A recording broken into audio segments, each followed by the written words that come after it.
Just in time for spooky season, we are exploring all things about the shadow and its importance in personal growth and healing. Melissa Kim Corter is a depth psychologist with a magical past that led her to be curious of the shadow side that we all have in us. Listen in as we explore what the shadow represents and how these aspects can manifest in our relationships and behaviors. If you are new here, you're listening to the How We Get Thru podcast, a place for you to feel connected through deep and meaningful conversations with healers from all over the world. I'm your host, Jen, a licensed therapist and founder and CEO of the How We Get Thru app. And my mission is to bring you affordable and diverse therapy resources to help you get through the hard stuff, all in one place and at your own pace. Welcome to the How We Get Thru community.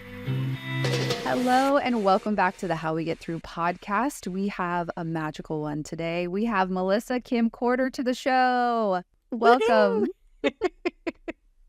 Thanks for having me. I'm so excited. Fun. Melissa and I met on a Facebook group, but she is a depth psychologist, and just all the things she was talking about on the group with shadow work and magic and fairy tale, like just all the things. I was like, I have to get you on the show. So thank you so much for coming on. Thank you. It's always such a joy and pleasure to be able to talk about these random, magical, weird things, and just grateful. I'm grateful to be here. So thank you. Yeah. And just in time for spooky season. We're ramping up for that. We're right on the edge. This is your time to shine. That's right. I've been waiting for this all summer. I'm like, are we there yet? Yes. Oh my gosh. Are you a Halloween girly? Do you go hard on Halloween decorations? Do you have them up 365? What is your... Oh yeah, I have lots of things already up that stay up. In fact, the chair I'm sitting in, it's a little hard to see, but this is a French balloon chair. So it like goes 2 feet above my head. It's shaped like in this crazy oval, like it's amazing. I'll have to send you a picture, but like a I have throne. Lots of things. It is like a throne. It's like a throne. And I have things everywhere that I purchased during Halloween season, but just happened to leave up. Forever. Yes. I have a very good friend and was a roommate, and same aesthetic. And it was like Halloween 365 in the most peaceful, fun way. So exactly. I'm down for it. So fun. I love it. Okay, Melissa. Spooky all year round. Yes. Talk to us about depth psychology. What is it and how does it relate to shadow work? Because it is shadow work, right? Yes. So depth psychology, it's such an amazing discipline. So it is a type of psychology that acknowledges that we have this entire hidden side to us. So there's a lot of different fields or disciplines of psychology that believe in subconscious mind and unconscious mind, parts of us that are hidden beneath the surface of our awareness. So depth psychology also kind of embraces this idea. And a lot of the roots of depth psychology come from the work of Carl Jung, a little bit of Freudian influence, a little bit of James Hillman. So there's lots of different influences, but Carl Jung was probably the most pivotal, especially when it comes to shadow work. He was the one that actually coined the term, the shadow self. And essentially this hidden part of us that we explore, we do this through dreams. We do this through the use of storytelling. We do this through paying attention to synchronistic moments and events, and basically tracing patterns within the psyche through human behavior, through creativity, in order to understand that hidden part of us. So we call it the shadow self, but essentially it's sort of like this field that is just beneath conscious awareness. So it isn't inherently bad. It isn't inherently good. It's actually kind of a neutral, I think of it as like a containment, a field that holds things for us that's deeply connected to our psyche. And so what happens in shadow work through a depth psychological perspective is we access the shadow through moments of paying attention to behavior, to our triggers, our reactions, dreams again, synchronistic moments. And the idea is that we can learn more about the hidden part of us, the unconscious side of the personality, through the shadow, because it kind of sneaks through in moments that are surprising, shocking. You might have had a moment where maybe you said something and you heard yourself say it, but you couldn't stop it. And you're going, what is going on here? Why did I just say this terrible thing? Or this amazing thing, right? So sometimes the shadow also works on our behalf. So it's what I love about depth psychology is we value the shadow as not just a negative thing or this part of us that we don't like, which is a part of what the experience is, but also parts of the unmet self, parts of us that we've yet to discover, skills, gifts, talents that just yet haven't integrated or manifested through our wholeness of our being. Wow. I have so many questions off of that. And I want to know what drew you to this shadow work and what has been your experience of uncovering that. Oh my for gosh, you.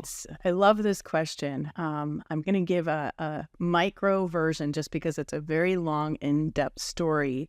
And basically it begins with me just being a weird kid. I was like a totally weird kid, like most of us, right? Like weird stuff, weird movies. I was watching like the most terrible things at a young age, like psychological thriller, horror movies. And like, I remember my father even getting in trouble because The Shining was on TV. I think it was like 5 or 6 years old. And he wasn't like condoning my behavior, but he just happened to be in the room and my mother walks in and is like, what is she watching? And he was just a little like, oh, like surprised, not really realizing what's on TV. But those kind of things, it was harmless, but it was still things that made other people uncomfortable. I really think people thought this was going to be a phase for me, like I was going to be drawn to these things and kind of grow out of it, not necessarily make a career out of it.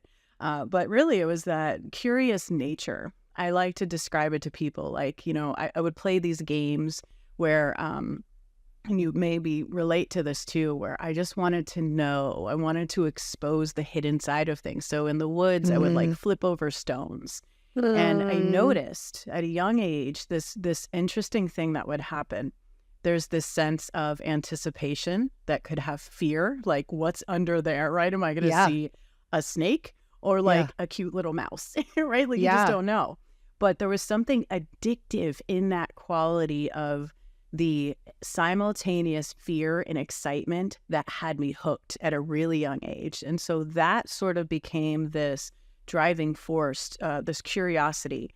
Now, at the same time, I detoured down this road for many years of getting involved in terrible things, all the wrong stuff, addictions and substances and hanging out with people that were just, I won't call them terrible or bad because we were all just misguided to a point.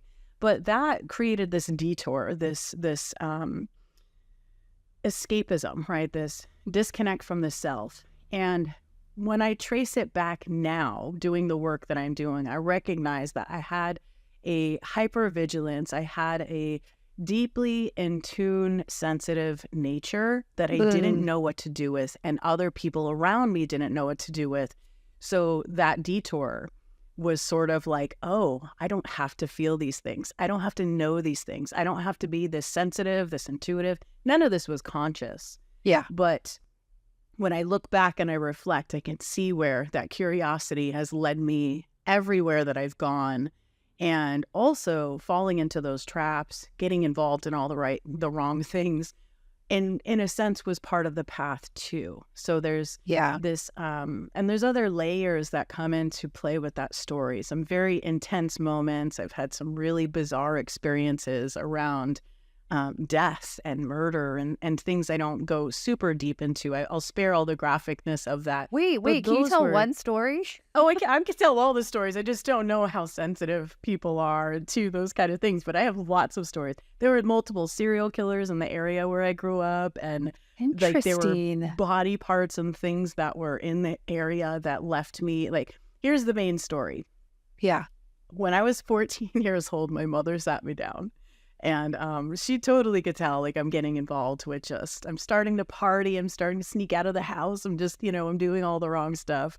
And I think she thought she was going to sit me down and tell me a story that was going to set me straight. But instead, it just opened this door. So my God. She tells me this story and says, listen, I need you to be careful. There's bad people in the world, right? There's not so good things happening.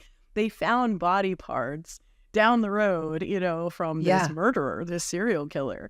And instead of being terrified and being like, oh my gosh, I'm never going to leave the house or I'm going to be careful, I'm like, serial killer? what happened? Like, what Yeah. would set somebody on that path? And then I became obsessed with wanting to understand the dark side of the mind. So that weird situation, it turned out it's this famous serial killer called the Iceman. I grew up on the East Coast. And this guy was convicted of 5 murders, but responsible for over 200 deaths. And he just happened to Wow. have this one victim placed miles from where my home is. I was the last house on this dirt road. And so that whole experience, along with I would see, sense, and feel energy and things in my home I couldn't explain, nobody else could. And so I sometimes felt like I was conversing with people that had passed. I had weird experiences. So there was a natural curiosity already. But then she tells me this story, and now I'm like, because here's the other weird thing about this. I played another game. I told you the one game, like flipping over the stones. But the other game is detective. And I started really young with this. I pretended I was a detective, and I was convinced I was going to find a dead body at a young age. And so when she tells me this story, that was one of the first flashes I had. Like, This wait is a your minute, chance. right? Like, why was I playing that game? Is it because I was tuning into something? Was it a natural curiosity? And I still don't know the answer. But the idea is all of these things fed this curiosity and helped me gain interest in this hidden part of things that makes people uncomfortable. But I didn't have that same discomfort for the same reasons. In fact, it led me to want to understand how to develop intuition, how to find safety, how to trust our own inner guidance system.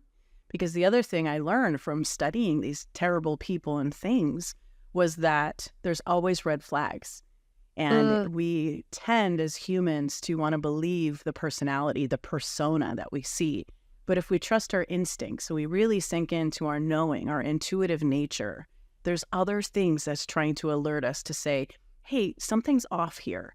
And so that's kind of been the background or the backbone of my story and my experience in wanting to help support other people, whether it's recovering from moments where they did fall for an experience, a person, a situation, especially narcissistic individuals. I talk a lot about psychopathy for that reason too.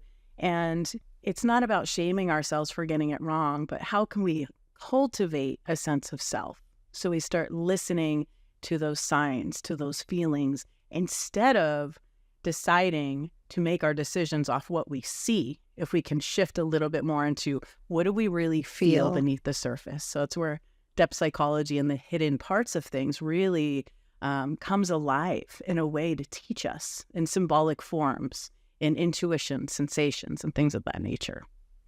So did you feel as a kid you had to really lean into your own intuition in that, and your mom almost, and maybe your parents, I mean, who's to say what would have happened if they were a little bit more supportive or like, oh, tell me more about that, or like, how do you feel that? And maybe they did sometimes, I'm not sure, but do you think at that age it was like, I have to kind of, this feels so big, I have to keep trusting it, or I'm like so excited, like you have to keep going down this road? Like, it doesn't sound like you ever strayed from it, no matter what was happening. You know, there's a little bit of both, actually. And you're right about that, too, where the support part of it. My mother, she's been gone for a long time now. But when I was young, she knew. She saw it in me. She also had her own deep feeling, empathic nature, super sensitive. So she saw it in me, and she would always kind of use it against me. Like, it's the worst thing ever when you're a teenager and you're sneaking out and you're doing things and your mother knows. Yes. And she didn't see it happen, and she doesn't know really, but she knows enough because she feels it. And so she'd use it against me sometimes, right? But she did try to draw it out of me a little bit, or support, but she also struggled. So my household was this interesting combination, which is what I think sometimes births some of these gifts, right? There's turbulence, there's trauma, there's all these different things. So I grew up in this environment where I had very loving parents. They really did an amazing job, and they weren't necessarily connected to their unique individual, what I would call soul or deeper self. I feel like there was a lot of avoidance of emotion, or the extreme of completely overwhelmed by it. So there was a lot of mental illness. There was a lot of like bipolar disorder and all these different things around growing up, like, and layers of this. It wasn't just like one relative, right? It's all these different figures that kind of within a family that make this up. And so I would go to the woods to escape all of it. I felt things so deeply that, you know, some people, they can be in a space, in a room, and right, there's an argument or something going on, and you feel that tension, you feel that stress, and you're overwhelmed. Your nervous system is just, you go into fight or flight. You don't know how to process these moments. Mine was like that, but in stillness, in silence, no fighting, no communication. So everything I felt was reading between the lines of what wasn't being said, what wasn't being expressed. And that to me felt just as big and loud as outbursts of anger or, you know, different things that clients have shared with me that they've experienced. And so I would retreat to the woods. So there's something about being in the woods that was sort of a training ground for me to hone in on that sensitivity. So even though it wasn't necessarily nurtured in the household, do a little bit of that. But more of that training started with being in the natural world, like just having more premonitions, more moments. There's something about just leaning against a tree, sitting on the earth, the smell of pine trees, deer, animals. There were so many animals around.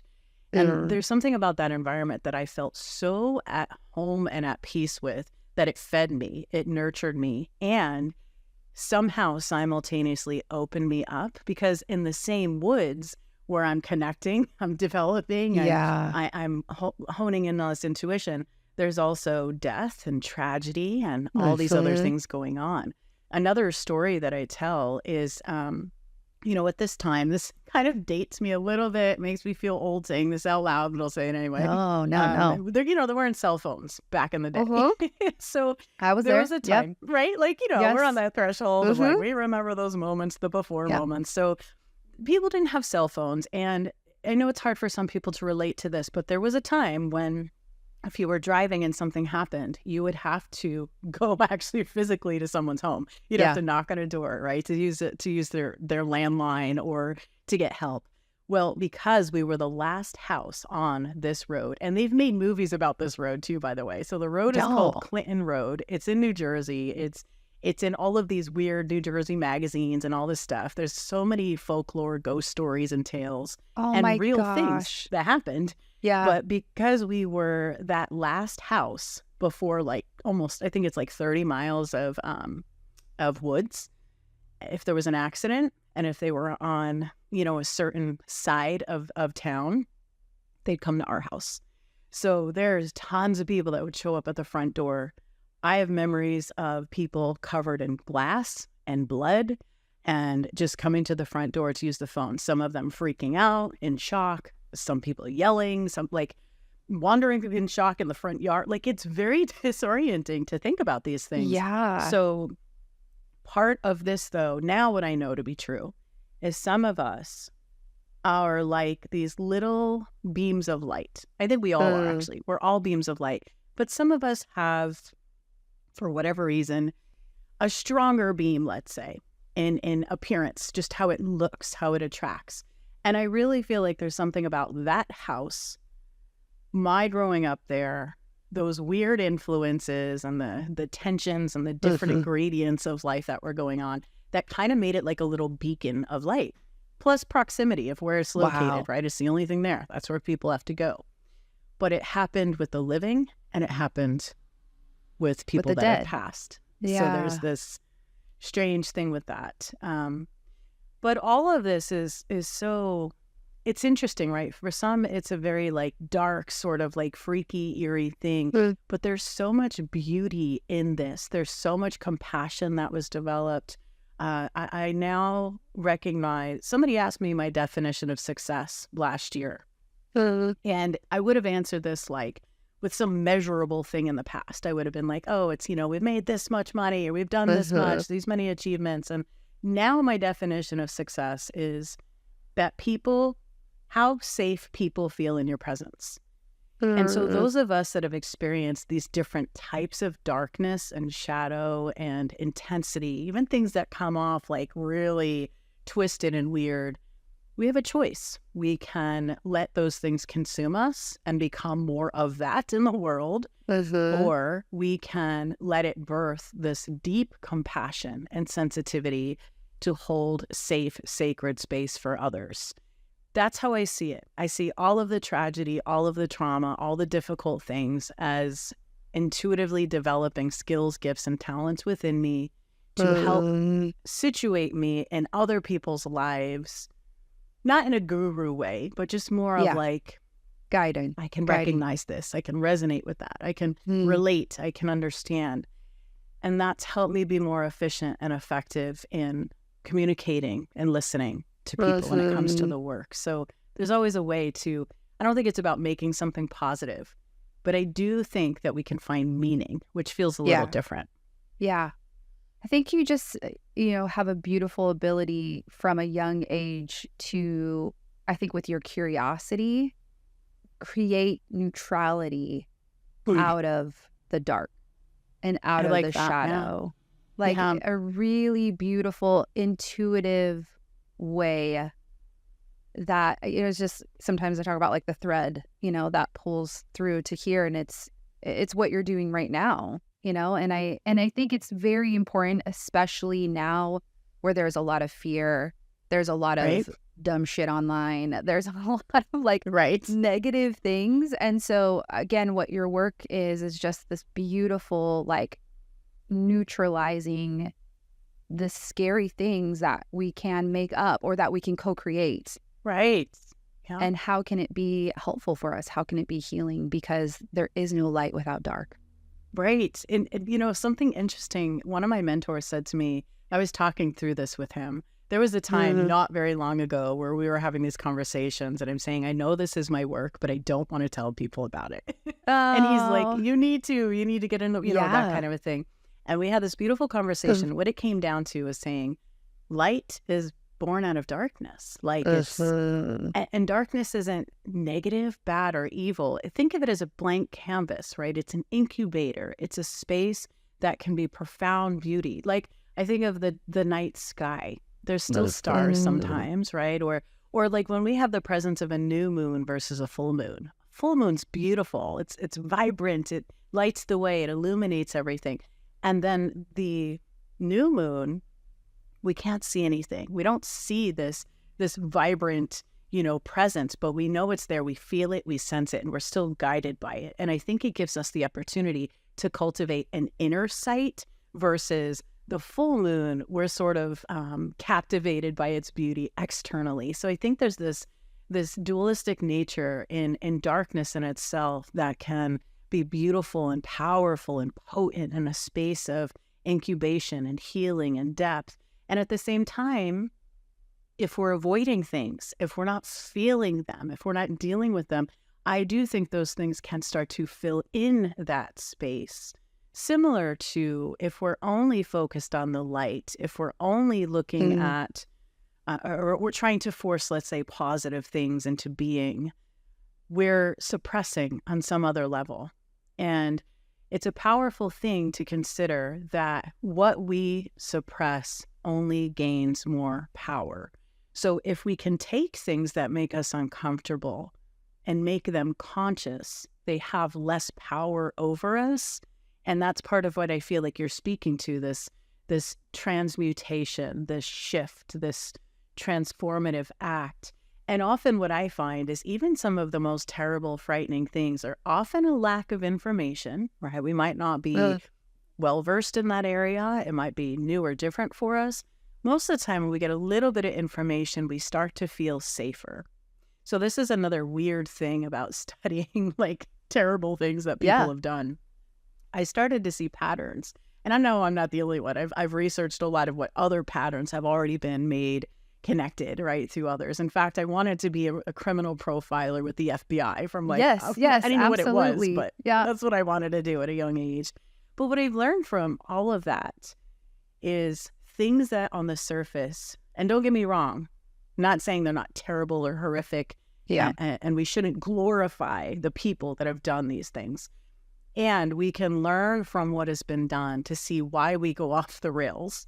What is it about that? And something interesting about depth psychology is we sort of educate and inform around the different parts of the psyche. So we also will help people recognize, like, okay, you have a persona. That's what this means.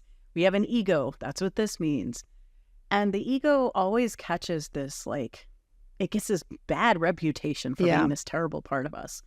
When really, if we don't have a healthy sense of ego, we can be deflated. We can be fragile. We can crumble, right? If somebody looks at us the wrong way, it's like, oh my gosh, they hate me, right?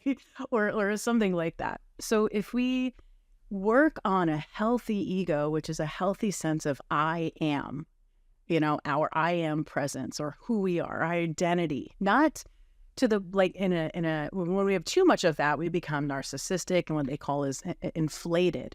But when we have a healthy ego that we've worked on, we've developed it, we've cultivated it, we have better boundaries. The ego is so important in all of this.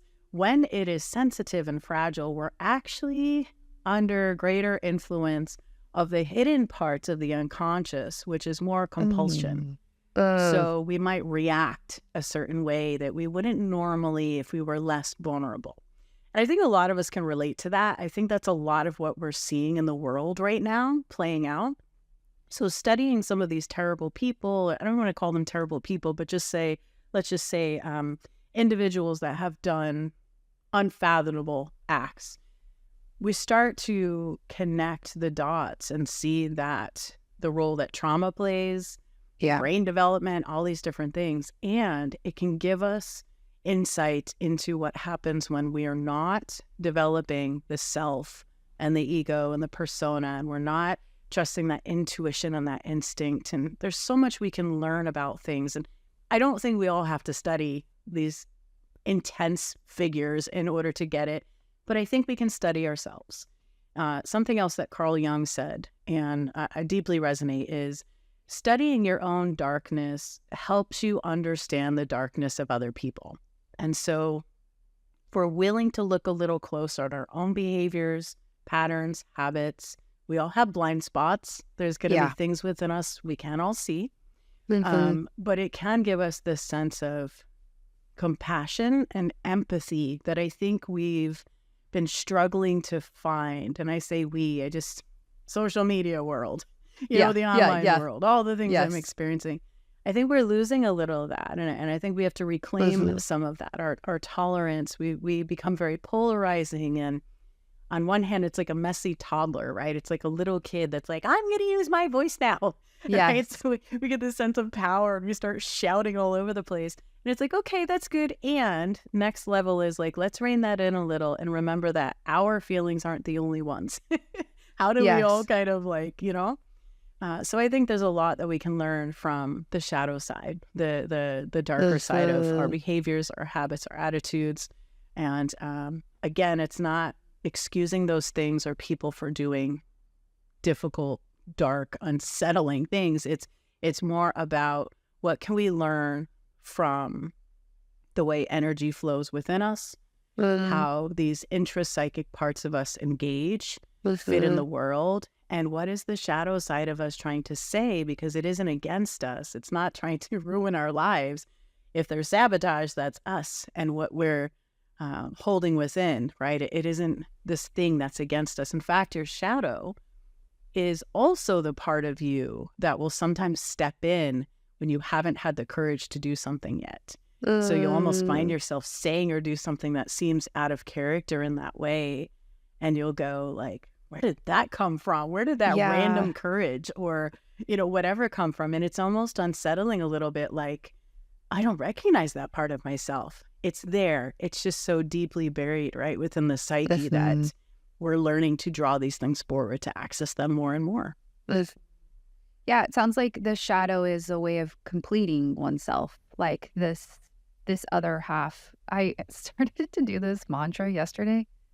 I just said, like, what did I say? I was like, I trust my light and I'm grounded in my dark. Like, and just this kind of like this up, I'm going up, I trust my light, and I'm grounded in my dark. And That's again, beautiful. this holding both and being able to see the whole picture.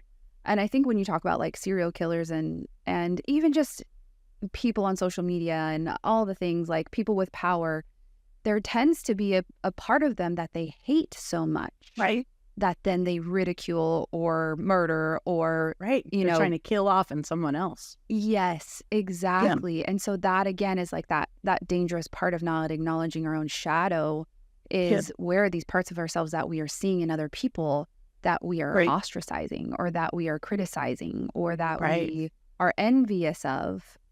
And this could be like from somebody, I don't know, having a really good body and exercising and like really good with their health, or somebody who is murdering gay people because like Dahmer. Exactly.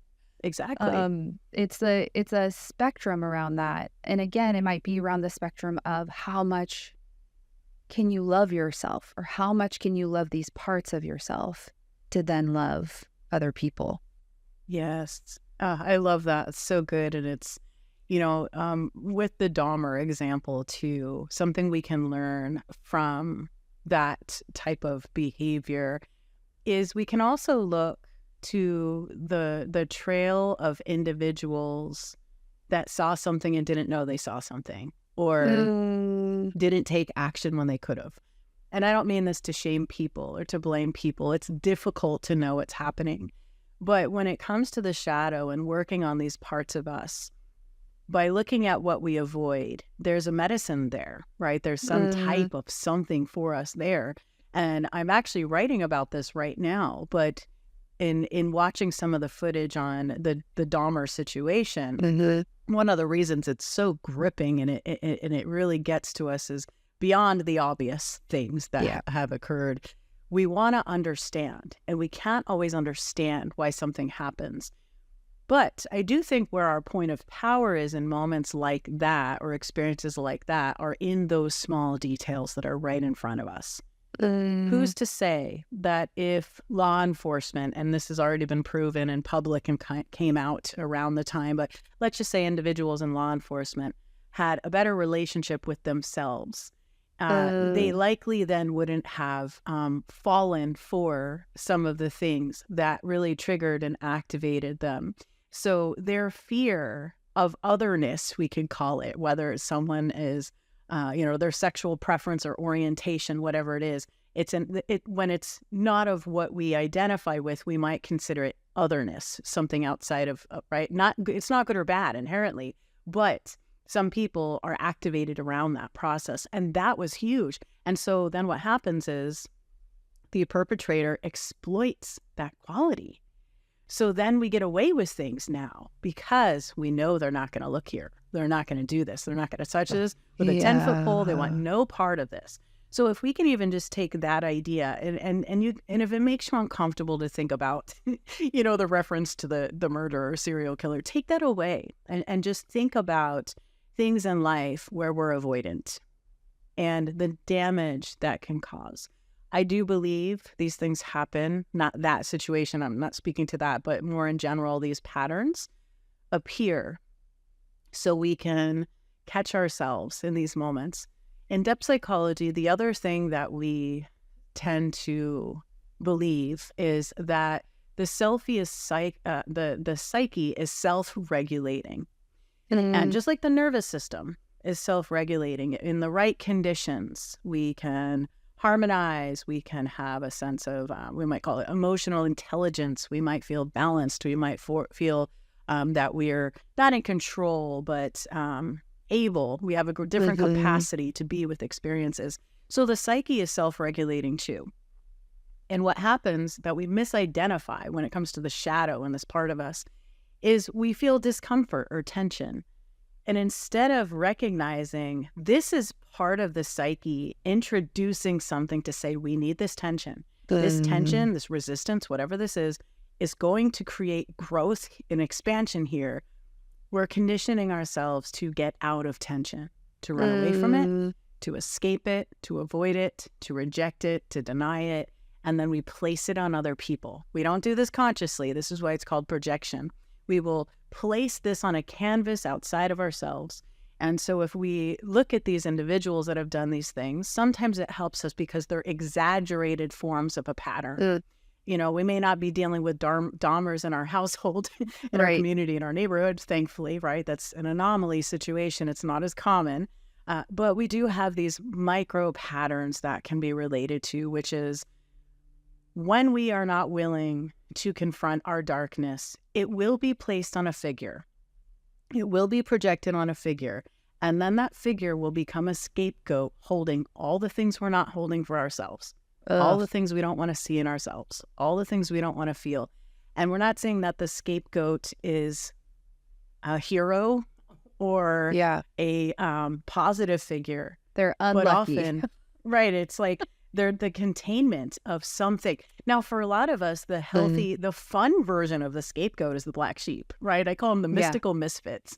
There's so many of us that are like, well, in a way, we were kind of scapegoats too for what the family lineage couldn't do in psychology and energy and emotionality. The black sheep is the one that breaks the patterns.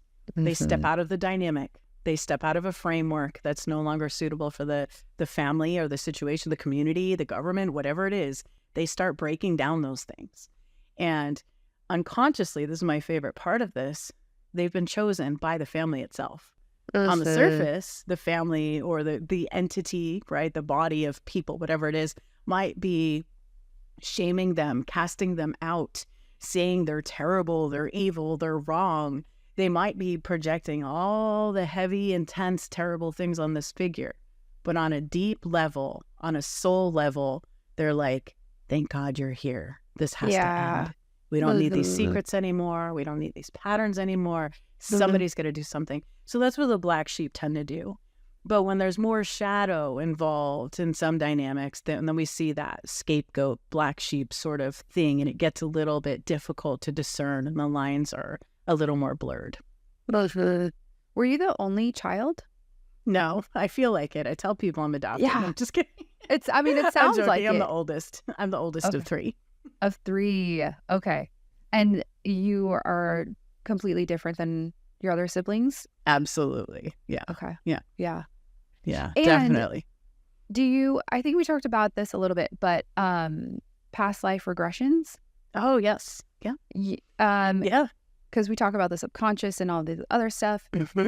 Do you do them, right? Are you the I have, yes. So I am a certified hypnotherapist. And one of my specialties is past life regression.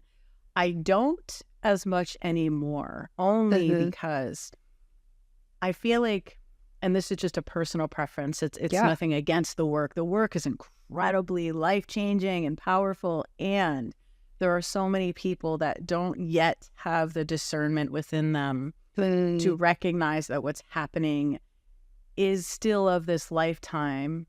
And that once they can be with that, then I feel like past life regression it's more helpful. But there's a lot of people that want a reason to not feel, that are trying to escape this life. And I noticed this pattern with some people I was working with, and I've done some past life regressions where I was like, oh my gosh, that was just amazing. And everything in my fiber of my being was like, that was real. That was a real experience. And I started to notice people would come in and say things like, I can't figure out the source of this. It must be a past life. I'm like, sure, that's of course a viable, possibility. And is it also possible that you push this material back down into the unconscious because it was something too much, too big, right? Trauma is too much, too soon. Right? It's the nervous system is overwhelmed by whatever material experience is happening, and we can then push that back down. And so what I found is that some people, it actually was enabling this escapism kind of thing they had going on. And I don't always feel it has to be like, okay, something terrible happened to you that you just haven't, there are moments for sure where that happens. But I started to kind of not really step away from it, but gravitate more toward how can I keep bringing people to the here and now? And I think that's part of what is so appealing to me about shadow work, because sometimes there may be regression happening of other lifetimes for sure. But if I can keep them anchored in this one, that will unravel itself through process. Because sometimes giving someone too much of a new story or more information for the mind, back to that fragile ego, they may hold on to that as a sacred truth and then start living from that place and being like, well, I was the queen of whatever, why do I have to go work at Target or whatever it is? Like, you know what I mean? I'm kidding, of course, but there is some thing like that going on where I started to get really frustrated, not with the client. I don't blame them. I think these industries, personal development, spiritual, like I'm deeply embedded in all these different industries. And I think sometimes we unknowingly nurture some of that. Yeah. We pitch it as connection with an angel or a guide or some other divine being. And I do believe in all that too. Yeah. But I think that's healthy when we've already developed a sense of self. Otherwise, it's just a means to not be here, to not feel the difficult thing. So I'll just admit I have a little bit of an uncertain relationship when it comes to that at the moment. I'm not against it, and I'm not saying I won't come back around and revisit that work again. But during this season of life, I just feel like my emphasis has moved to how do I help people be here when they just want to be anywhere else because they don't know what to do with it all. Yeah. I just think that's a beautiful, balanced perspective of it. And that's with any healing modality, right? That's with anything. If you're not grounded or, if you're just trying to use this new thing, especially with spirituality, of like, I'm just going to escape and do this because this was the sign and all the things, right? Right. Like, it can get really it's just too ungrounding. And then you've lost the plot. You've lost what you're supposed to be working on. I was just so curious because when you were talking about like the family and the scapegoat and black sheep, this idea of like this past life, or that we have been doing this before, or in this life, this is what we came to do. And so again, like kind of allowing yourself, for me, my past life regression was like adding things to who I already was. And then there were some confirmations of some things. And then, I was like a fairy, like, well, maybe, great. Right? We never know. Exactly. We never know. Right. But and again, I think with anything, if you feel more love for yourself, if it makes you a better person, like if it makes you feel freer, if it makes you feel more grounded, like both of those things, then it's good for you, right? And at the same time, if it's drawing you a place where you are avoiding things, and that's hard, I think, it depends. I mean, a therapist is a little bit different. You'll be like, I think you're avoiding this, or let's look at this, Yeah. But in a past life regression, it's like it's just a different tool. Absolutely. So I just really appreciate that perspective of like, what is this for you right now? And how can you be really honest about that for yourself? Yes. Oh, and you just reminded me of something too, which is a little bit different than what I had said. It's another perspective around this that I tend to really believe, which is when people think that they're experiencing something, whether we believe in it or not, on some level, it is real to that person. So that's a very sacred sort of approach also, which is like, even if someone doesn't believe in past life regression, that doesn't make it less real for the individual. So there is this sort of like way of approaching it where even if someone is avoiding, or even if someone is really struggling to deal with something in the present moment, it doesn't mean to dismiss the past life potential. But I often will try to see where are they really solid in their belief of this, because I don't have to agree, but it makes it real for them.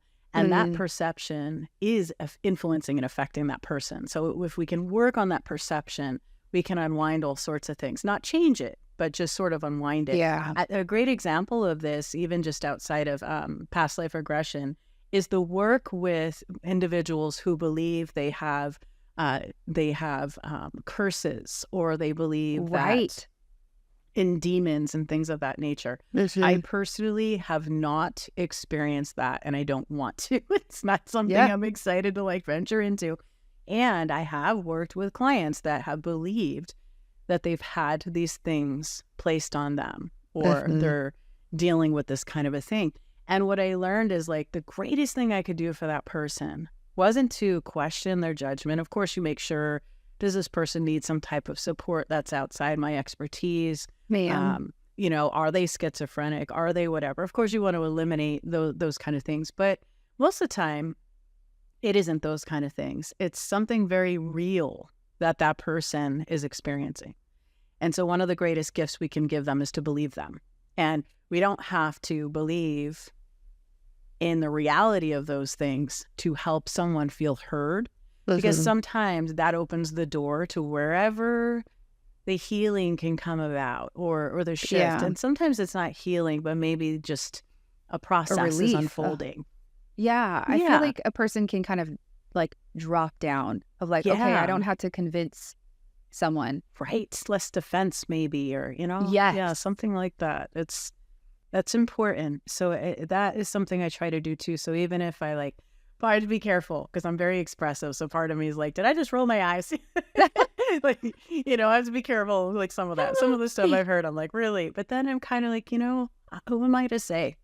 I've had a foot in both worlds since I was a young age. And I say that because there's a lot of people who also would not believe the things that were very real to me, that were happening, that were very real to me, that they couldn't fathom or didn't see or didn't experience. So I tried to remind myself of that in these topics that are a little edgy for some to kind of venture into, to say, I don't know. I don't know if it's real or it's not real. But what I do know is I know human behavior, and I know that when somebody believes it's real, it is. And how can we work with them creatively to support them at that level? You know? It takes a lot to hold both, and again, and have 2 feet in 2 different worlds, you know? Right. And so and you've been doing it your whole life. Yeah, it's interesting for sure. And I think it's what led me, also the curiosity again, led me to discover other people who had different views, experiences. I worked with people who considered themselves shamans. I worked with people who were more academic or scientific, or you know, like just different types of individuals and their unique approach to healing in altered states of consciousness. And I really think that also helped me to say, I don't really know anything about anything.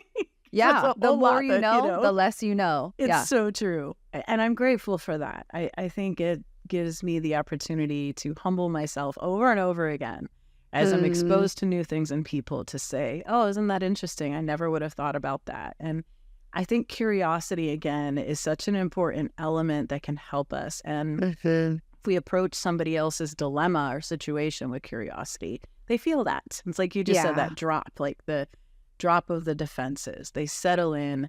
And we don't know how important that part of the process is for them.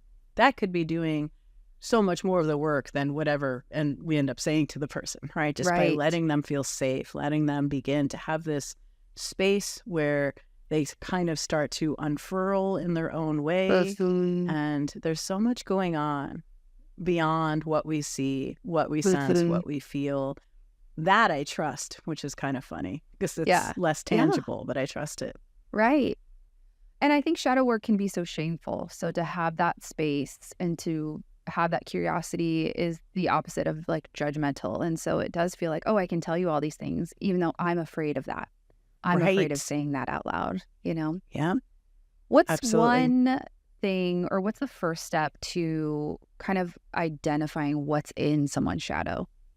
There's so many ways to do this. I have 2 things. They're 2 very different approaches, but very quick, very simple, and you can do very easily without much effort. It's willingness, right? Your willingness to explore, to know that your ego is a gatekeeper between your shadow and your conscious mind, your conscious awareness. So you're only going to get what you're able to sort of handle.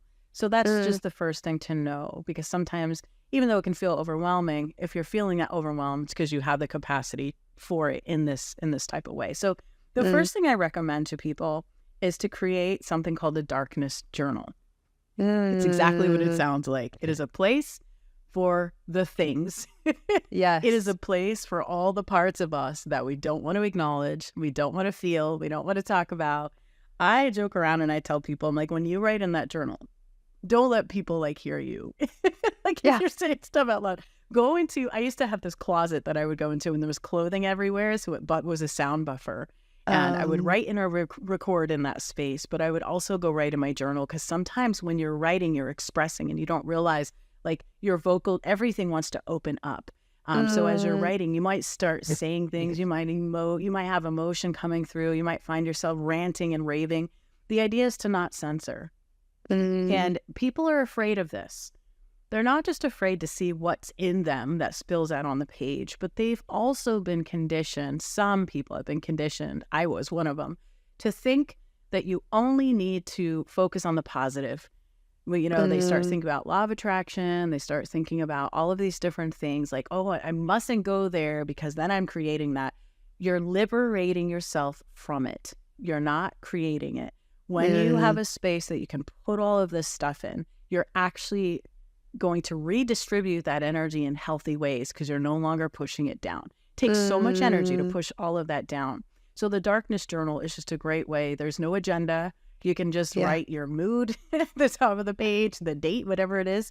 You don't ever have to show someone. Yeah, you just let it out. Curse, I say curse, spill the tea, let it go, just whatever it is. And let it get dark and ugly. Say the things that are just, here's the thing, the ego's role is mitigating our personality in a sense where it's the acceptable things of how we can fit in society, right? The things that we should say, the roles we have, how we should be. So your darkness journal is the opposite of that. It's like, no, it's not appropriate to just walk up to the mailman and punch him in the face for getting your stuff wrong every day. But that doesn't mean you can't put it in your journal and go full force into it. Yes. It's like, and I'm not condoning violence, but I'm just saying we all have the potential for violence. We all, and violence usually is misdirected rage. So if we can take our rage, our anger, the pent-up emotions, whatever it is, we give it a space, it no longer rules us in energy and body and mind. So that's the first thing. Second thing, this is really intimidating and difficult, but it's quick and it works. And it's not actually difficult. It's a challenge.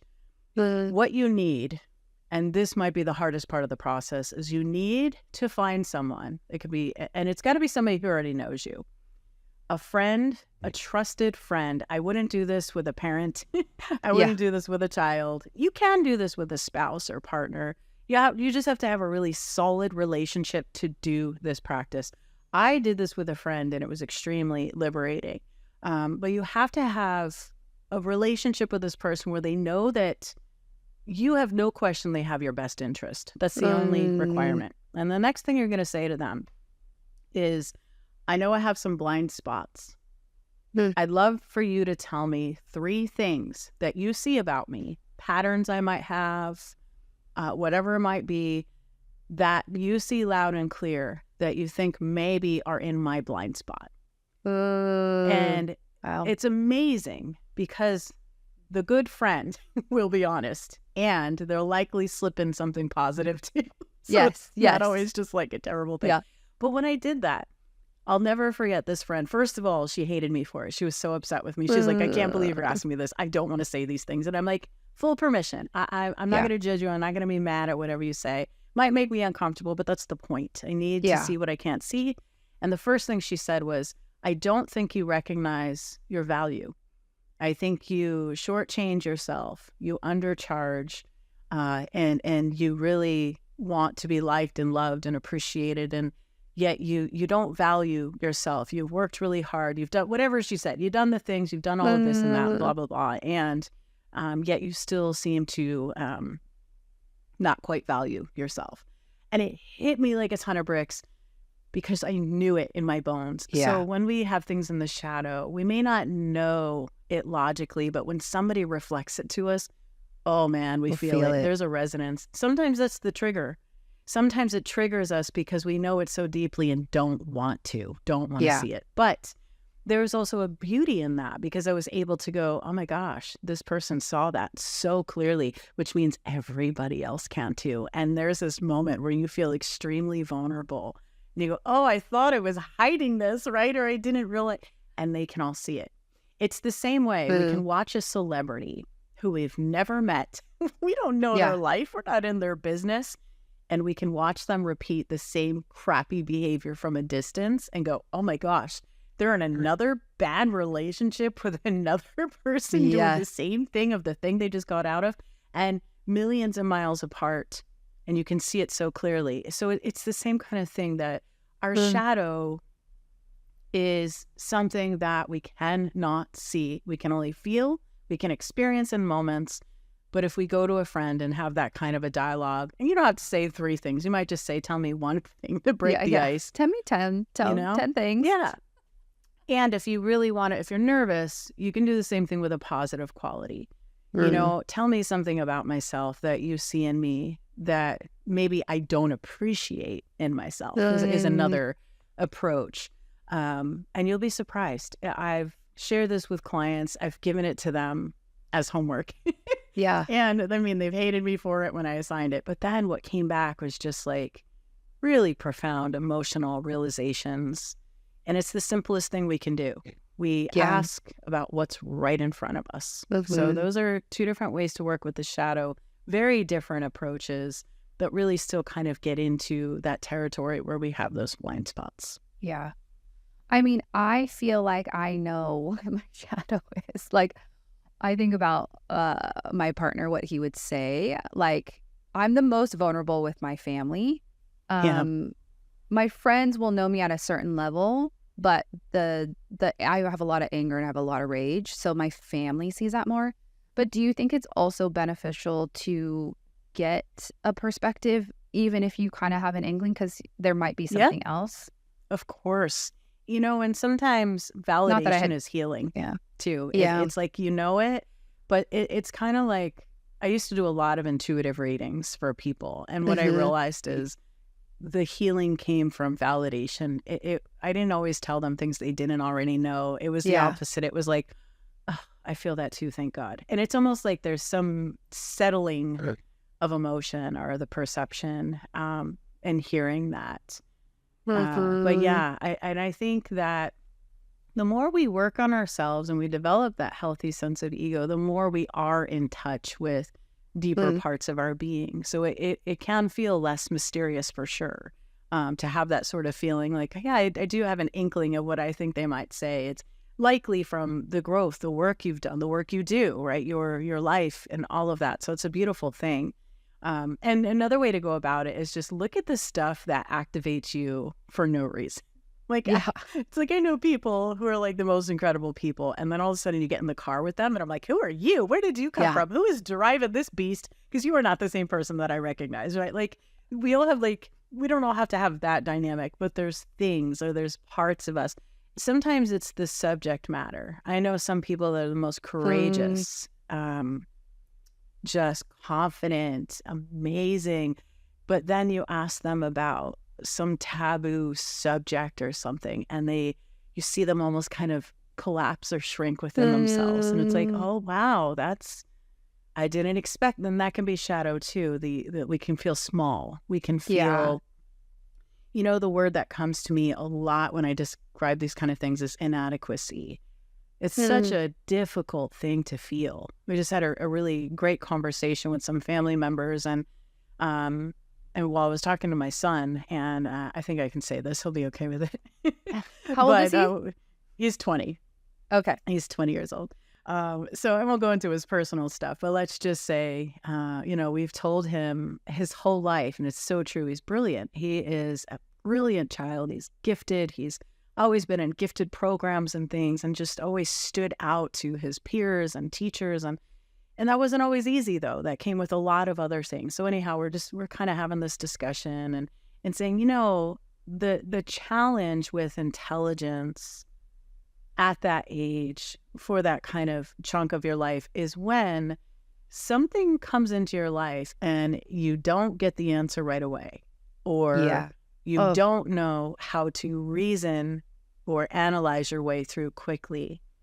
And that can be really difficult for people that consider themselves highly intelligent or a high achiever or whatever it might be. It's almost like a kryptonite for them. It's the shadow part of inadequacy, where you're so used to having this pattern of, I can figure that out. People come to me to answer the thing, or I always know the solution. And then all of a sudden, if you don't, instead of somebody else maybe who not even lesser intelligence, but just has a different relationship and maybe isn't as focused on the mental realm of their life, might just be like, oh, I've got to sit with that. I got to figure that out. I'll let it come to me. For somebody else, it takes them out. It cripples them. It paralyzes them. They can go into a freeze response. And so it's interesting to think about how shadow also affects us through our senses, through our personality traits. In Jungian psychology, we work with typology that's rooted in these 4 senses, which are intuition, feeling, sensation, and thinking. And so we're usually hardwired for one of those dominant sensation or senses. And then we have a secondary that's also usually pretty powerful for us. And then there's the others that can be an influence, but we sometimes have to work on them. So someone who's very active in mind might not trust their intuition. Someone that trusts their intuition might struggle to think through a specific detail. So there's often things like that. But what I found is the shadow for people that rely on rely on thought, rely on thinking, strategy, their shadow is going to be an intuitive feeling or a sensation. That could actually trigger, what is that? I don't feel right. I don't have feelings, or I'm not in touch with my emotions. That can be their shadow side, where they're out of touch with that. It's almost like it's split off. So we also can fragment within ourselves. We can have these divides, these gaps. And so part of shadow, the self-regulating aspect of the psyche, is healing and mending that fragmentation within us by looking at these things, adjusting these things. So we had that conversation with our son about, you're smart and you're this and you're that, and it's probably really uncomfortable when you're faced with something that you can't immediately figure out. Yeah. And what I love about him, because he's also developing intuition, is he recognized it. And so I was like, it doesn't have to be something that takes you out in shadow. It can be something that emerges to help you. So it's sort of like a sense that comes out of shadow. It's like being born. It's we would also call this like integration of a part of us that comes from that dark unknown space. So the more we can attune ourselves to the unknown and find not always comfort, but at least acceptance of the unknown, and not try to push through it, not try to force our way out, but to see, what is this incubation space got for us? What is it offering us? There's usually something incredible that wants to happen that's outside of the mind that needs to come in. But if the ego is trying to dominate and control everything, it can push away these opportunities, push away the solutions that actually want to rise up from deeper within us, beyond what the ego can even see. So the shadow is a beautiful way of accessing those different parts. And as you mentioned, it isn't always shameful, hateful, disgraceful things. That can be part of the process. But it's also when you see someone and you go, oh my gosh, I love how they speak. It's so effortless, and they articulate these things so beautifully, and I just wish I could do that. That's your shadow saying you're drawn to those qualities because you have them within you. You just maybe need to accept them, develop them, hone them. So our projections aren't just what we aren't willing to see in ourselves in a negative way, but also, who are we becoming? What is possible? What can we start to believe and allow that to flourish and develop through shadow also? Oh, that's so beautiful. I'm just, it's kind of stuck in my own story of like, I feel like my shadow is a lot of anger. And being a mother, it's projected on a child. Sure. And I'm like stuck in I'm still cutting it off though. I'm not curious with it. I mean, there's times, but not right now. It's like, well, there it is again. Yeah. Here you go. So when you talked about the like fragmentation, I was like, oh my gosh, that feels like me right now. It's like I'm aware of that and I'm just gonna put it here, or it just leaks out sideways because I'm not putting it in front of me and saying, what does this have to offer for me? Yeah. Outside of those times, you know, I can't do that in the moment, but outside of those times. And so I love the idea about the journaling. I love the idea about asking someone. When you were saying that, my friend that I would ask texted me. I was like, okay, perfect. So that's it. It's a sign. Synchronicity, right? The moments, alignment. Exactly. Melissa, okay, I need to have you on because I need to talk about dreams and fantasy stuff. Yes. I know we just like went on all these beautiful tangents, and I love it. It goes everywhere, but there's so much to talk about. Yes, because I feel like this is like step one. It's like, okay, what is this? But for people listening, can you tell them where to find you, how to work with you, what you got going on? Sure. Well, thank you. The easiest thing is to go right to my website. It's melissacorter.com, and there's a lot of things on there, a lot of different information and resources, available programs, and all the stuff like that. I am also, I just started a new podcast, and I've been working on a Substack, which is, for those of you that are new to that, it's a writing blog, kind of a platform. And so the Substack is my favorite thing for all of these parts we're talking about. Like even parts of myself that I'm learning to embrace and acknowledge are going in there, sharing these darker stories and experiences and all of that. So it's really the thing that just lit up my world right now is writing on that platform. And I do have a free option, you know, for subscribers. You can get, I think it's like the first 200 something words. And then there are some free articles. And then paid subscribers, I think, is like $5 a month or something like that. That's great. But I wanted something accessible that had information for people that, you know, wasn't a massive investment also. Yeah. But I'd say that's probably the best thing. And then everything else is just on the website. So you can poke around and see what's there. You can dip your toe into some of the weird, interesting, dark stuff without a huge commitment. Yeah. And, you know, just see if there's something that sparks your interest. Awesome. And we'll put all that in the show notes for everyone listening too. Melissa, I can't wait to have you on again. Okay? I'm so excited. Yes. And we can, so many things, dreams, nightmares, like there's so much to talk about. Okay. All right. We'll see you next time. That's right. Thank you.